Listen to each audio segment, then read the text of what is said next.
Hello students, कैसे हैं आप सब। आई होप आप सब अच्छे होंगे। आईसीटी वर्चुअल क्लासरूम में आप सबका स्वागत है। मैं विकास, क्लास 11th का मैथ्स हम कर रहे हैं बच्चों। चैप्टर है आपका ट्रिग्नोमेट्रिक फंक्शंस, इसको कंटिन्यू करना है। तो फिलहाल कुछ आइडेंटिटीज हमने की थी, ये देख सकते हैं। दो कोणों से संबंधित त्रिकोणमितीय सूत्र इसको बोलते हैं। तो यहाँ पे आप देख सकते हैं साइन ए प्लस बी या फिर ए माइनस बी हो and cos a plus b या ए माइनस बी हो, तो उसको कैसे हम एक्सपेंड करके लिख सकते हैं, ये यहाँ पे बताया गया है इन सूत्र के माध्यम से। तो एक बार रिवाइज करेंगे इनको, ताकि आप अच्छे से इनको समझ पाएं और क्वेश्चंस में अप्लाई कर पाएं जब समय आएगा। उसके बाद कुछ और सूत्र हैं, वो भी हम यहाँ पे करने वाले हैं।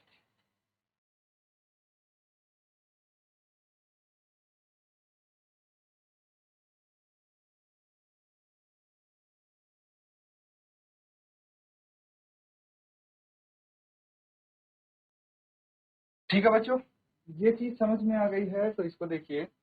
अब यहाँ पे टेन एंड कॉट के फॉर्मूले आपको देखने को मिलेंगे। इनको ध्यानपूर्वक आप देख लीजिए, रिवाइज कर लीजिए। जिसने नोट डाउन नहीं किए थे वो फिलहाल अभी नोट डाउन कर ले इनको।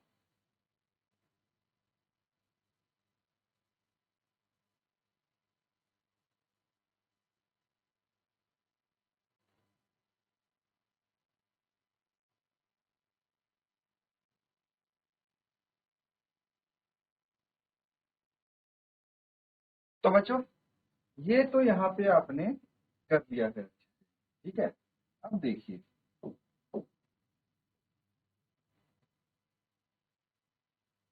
अब हम कुछ और सूत्र यहाँ पे करने वाले हैं। अगर आपके पास है साइन 2a, साइन 2a, तो इसको आप क्या करेंगे, इसको लिख सकते हैं। अगर साइन की टर्म्स में लिखना है तो 2 साइन ए कॉस ए, इस तरह से आप लिख सकते हैं, ठीक है। लेकिन अगर आपके पास साइन 2a है लेकिन आपको साइन और कॉस की टर्म्स में नहीं लिखना, तो आप इसको लिख सकते हैं 2 tan a upon 1 plus tan square A. तो इसको आप tan की टर्म्स में भी लिख सकते हैं। लेकिन अगर आपके पास हो tan 2a, तो यहाँ पे आप tan की टर्म्स में इसको लिख सकते हैं 2 tan a upon 1 minus tan square A. ये कुछ फॉर्मूले हैं जो हमने किए हैं, ठीक है। अब इनके आधार पे कुछ क्वेश्चंस प्रैक्टिस करेंगे, ठीक है। कुछ क्वेश्चन प्रैक्टिस करेंगे तो आपको ये फॉर्मूले अच्छे से समझ में आ जाएंगे। देखिए, जितने क्वेश्चन आप करेंगे, हर एक क्वेश्चन में जो फॉर्मूला यूज होगा उसको आप लिखेंगे, जो आइडेंटिटी इस्तेमाल होगी उसको लिखेंगे वहां पे। उसके बाद इसको यूज करेंगे आइडेंटिटी को, ताकि ये अच्छे से आपको याद भी हो जाए। और भाई मेंशन करना जरूरी है, जो भी आइडेंटिटी है उसके मार्क्स मिलते हैं एग्जाम में, ठीक है। तो इनको नोट डाउन कर लो, फिर क्वेश्चन करते हैं।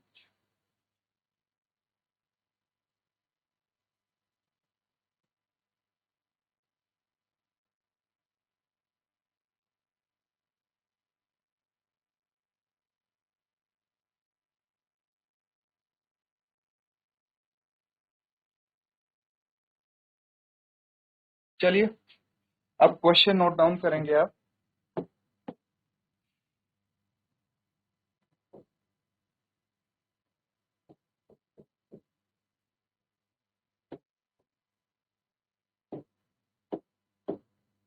फाइंड द वैल्यू ऑफ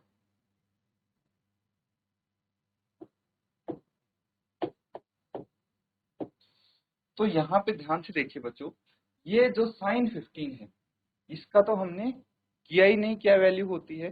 कुछ स्पेसिफिक रेशियोज थी जिनकी वैल्यूज हमने याद की थी, जैसे 30 degree, 0 degree, 45 degree, 60 degree, 90 degree. भाई इन पे आपकी साइन की वैल्यू क्या होती है, या फिर कोस, जो भी फंक्शंस हैं उनकी वैल्यू इन रेशियोज पे क्या होती है, इन एंगल्स पे क्या होती है, वो हमने यहाँ पे टेबल के माध्यम से सीखा था। लेकिन साइन 15 का नहीं सीखा था। अब क्या करेंगे, तो बच्चों यहाँ पे एक तरीका है आपके पास। क्या तरीका है भाई, आइडेंटिटी यूज कीजिए इनमें से कोई, और जो अभी हमने रेशियोज देखे थे, जो एंगल्स देखे थे, उन एंगल्स में इसको बदल लेंगे हम। ठीक है, तो ये एक तरीका है। चलिए इसको नोट डाउन कीजिए और सॉल्व करने की कोशिश कीजिए, बाद में साथ में इसको solve।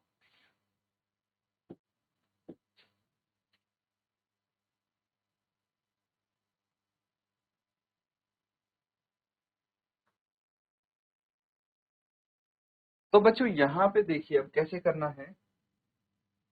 अगर आपके पास साइन 15 है ना, तो क्या मैं इसको साइन 45 माइनस 30 लिख सकता हूँ? बस मुझे ये बता दो। बिल्कुल लिख सकते हैं बच्चों, क्योंकि साइन 15 डिग्री जो है उसको साइन 45 माइनस 30 लिखेंगे तो साइन 15 ही तो रहेगा ये, है ना। 45 माइनस 30 कितना होता है? 15। तो एक्चुअली ये साइन 15 ही है। बस मैंने ये इस फॉर्म में लिख दिया कि देखिए 45 है और 30 है, दोनों ही एंगल्स पे हम ट्रिग्नोमेट्रिक रेशियो बता सकते हैं। अब क्या करना है, अब हमें पता है कि एक सूत्र आता है साइन ए माइनस बी। ठीक है, तो देखिए ये साइन ए ये हो गया, बी ये हो गया, ऐसा कुछ नहीं लग रहा आपको? तो इसका फॉर्मूला क्या होता है? साइन ए कोस बी किया था ना हमने, माइनस कोस ए साइन बी। तो ये जो सूत्र है बस इसका आप इस्तेमाल कर लेंगे और इसका इस्तेमाल करके, इसका यूज करके आप इसको सॉल्व कर लेंगे। ए की जगह 45 डिग्री, बी की जगह 30 डिग्री, ये लिख सकते हैं। तो क्या लिखेंगे? साइन 45 माइनस 30 ये हो जाएगा sine 45 cos 30 minus cos 30 sine 45। यहाँ कोई डाउट हो तो पूछ लीजिएगा, ठीक है, यहाँ पे कोई डाउट नहीं है। तो ये आपका sine 45 cos 30 cos 30 cos 45 sine 30 है ना, ये होगा cos 45 साइन 30। तो बेसिकली हमने क्या किया है, साइन ए cos बी cos ए साइन बी। ठीक है, ये सूत्र हमने लगा दिया। अब मुझे बताइए कि साइन 45 डिग्री की वैल्यू क्या होती है, मान क्या होता है बच्चों इसका? तो देखिए साइन 45 डिग्री का मान होता है 1/√2 इंटू कॉस 30 डिग्री का क्या होता है? कॉस 30 डिग्री का वो मान होता है जो साइन 60 डिग्री का होता है, जो कि √3/2 होता है, माइनस कॉस 45 डिग्री का 1/√2। ठीक है, एंड साइन 30 का कितना हो गया? साइन 30 का आपका 1/2, ये आ जाएगा। इसको सॉल्व कर लेंगे, इसको हल कर लेंगे और आपके आंसर इजीली आ जाएगा। ठीक है, तो √3/2√2 माइनस 1/2√2 ये आ गया। तो इसका एलसीएम ले लेंगे, ये कितना आ जाएगा? √3 minus 1/2√2। That will be your answer. Note down कर लेंगे इसको।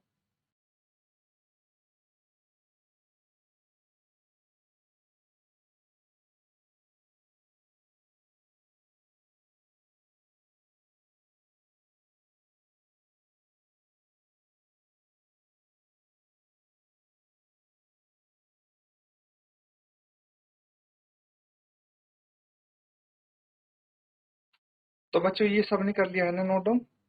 अगला सवाल अब नोट डाउन करेंगे, नेक्स्ट क्वेश्चन।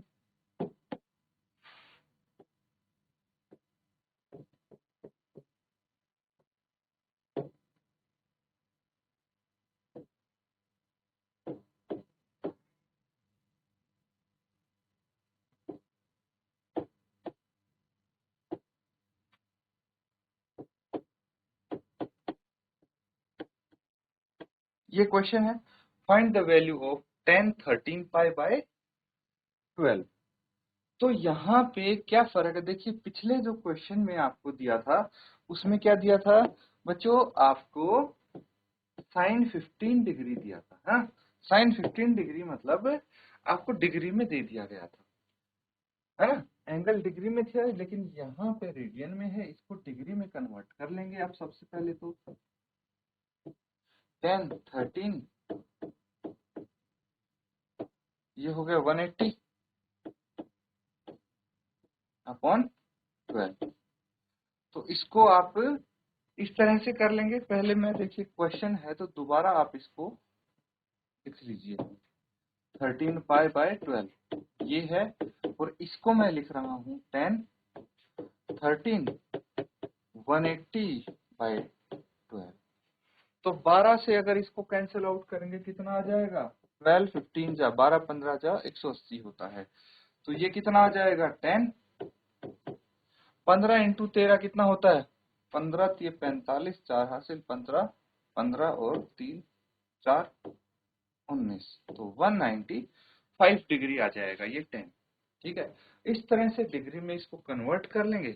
उसके बाद मुझे बताइए क्या इसको मैं ऐसे लिख सकता हूँ 10 180 डिग्री प्लस 15 डिग्री?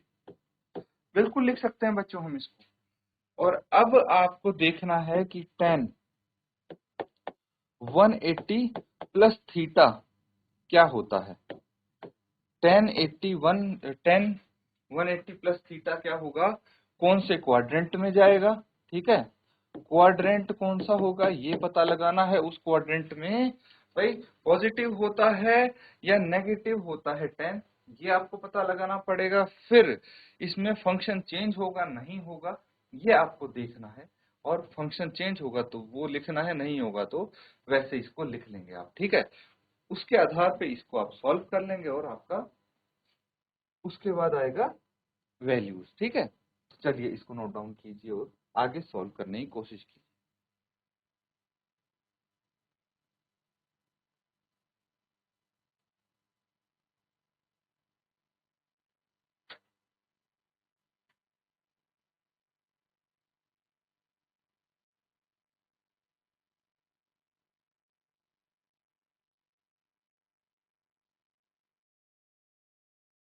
तो बच्चों आई होप आपने इसको जरूर सॉल्व कर लिया होगा, कुछ हद तक तो कर लिया होगा। देखिए इसी की बात करते हैं हम, कौन से क्वाड्रेंट में जाएगा ये। देखिए ये फर्स्ट क्वाड्रेंट हो गया 0 से 90 डिग्री, है ना। 90 से 180 डिग्री हो गया सेकेंड क्वाड्रेंट, दूसरा चतुर्थांश। 180 से 270 हो गया तीसरा चतुर्थांश।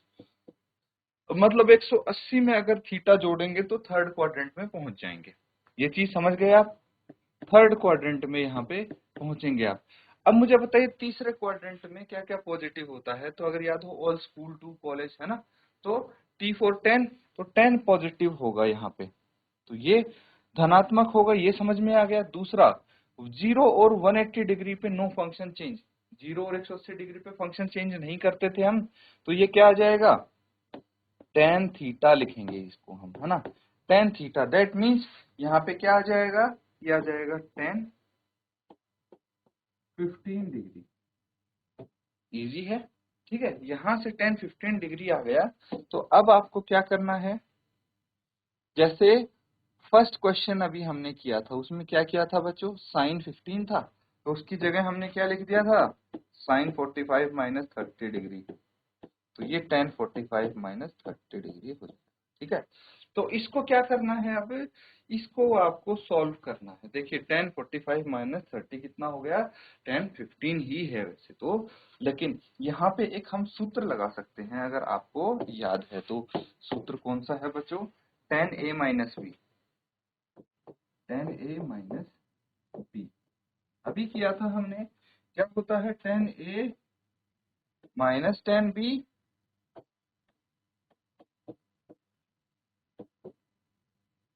Upon 1 plus 10a 10b, that's it.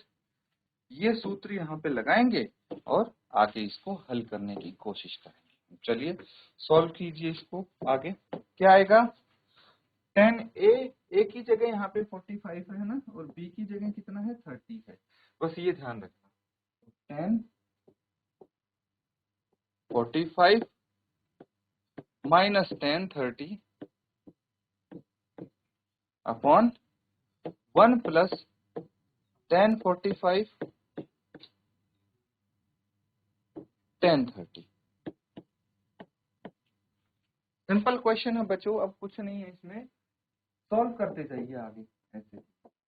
1045 कितना होगा 1 और ये होगा 1/√3, है ना। वैल्यूज रख दीजिए जो आपने 10वीं क्लास में टेबल सीखा था, उसमें 1045 1030 की वैल्यू तो आपने सीखी थी। बस 1045 कितना है यहाँ भी वैल्यू रख देंगे हम,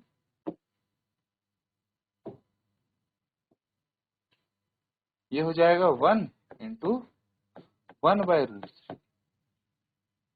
ठीक है, इसको फर्दर हम सॉल्व करने की कोशिश करेंगे और आप यहाँ से क्या करेंगे, वैल्यूज निकालने की, इसके आगे सॉल्व करके भाई फाइनल आंसर आपका आ जाएगा। चलिए यहाँ तक नोट डाउन।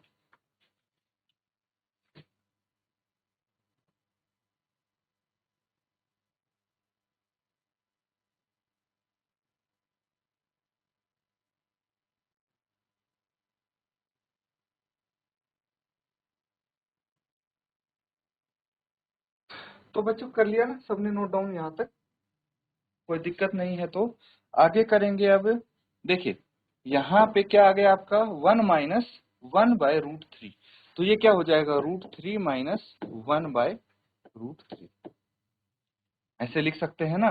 डिनोमिनेटर में देखिए सेम चीज आ जाएगी, क्योंकि 1 इंटू 1/√3, तो 1/√3 होता है, उसमें एक जोड़ेंगे तो ये आ जाएगा √3 माइनस 1 अपॉन √3, कैंसल आउट कर देंगे √3 से √3। अब क्या आ गया आपके पास √3 माइनस 1 अपॉन √3 प्लस 1 होगा यहाँ पे, है ना, ये प्लस है यहाँ पे। अब हम करेंगे परमेयीकरण। कक्षा 9 में रैशनलाइजेशन सीखा था आपने, बस रैशनलाइजेशन यानी परमेयीकरण, ये यहाँ पे करने का समय आ गया है। तो रैशनलाइजेशन करते टाइम हम क्या करेंगे, देखिए √3 माइनस 1 अपॉन √3 प्लस 1, तो यहाँ पे जो डिनोमिनेटर में प्लस का साइन है इसका अपोजिट यानी माइनस का साइन लगा के इसको मल्टीप्लाई कर देंगे √3 माइनस, ये रैशनलाइज हो जाएगा। तो अब आगे करेंगे,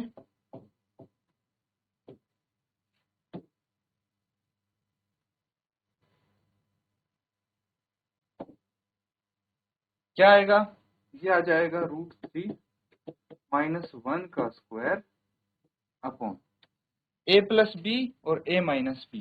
ठीक है, a प्लस बी और a माइनस बी क्या आ गया, a स्क्वायर यानी √3 का स्क्वायर माइनस b स्क्वायर यानी 1 का स्क्वायर, यही होता है a plus b a minus b is equal to a square minus b square, ये फॉर्मूला है बच्चों। और a माइनस बी का होल स्क्वायर क्या होता है, a स्क्वायर यानी √3 का square, a square plus b square यानी 1 का स्क्वायर माइनस 2ab 2√3, ये आ जाएगा। डिनोमिनेटर में क्या आ जाएगा, √3 का स्क्वायर 3 होता है तो 3 माइनस 1 यहाँ पे हम लिख देंगे। आगे सॉल्व कीजिए, ये कितना आ गया 3 प्लस 1 माइनस 2√3 अपॉन 2 आ गया, ये आ जाएगा 3 प्लस 1 4, 4 माइनस 2√3 बटे 2। यहाँ से न्यूमरेटर से क्या करेंगे, अंश से 2 कॉमन निकाल लेंगे तो 2 माइनस √3 यहाँ पे आ जाएगा। डिनोमिनेटर में आपका 2 है, ये 2 से 2 कट गया तो 2 minus √3, that is your answer. ठीक है, नोट डाउन कर लेंगे, इस तरह से सॉल्व कर सकते हैं बच्चों इनको।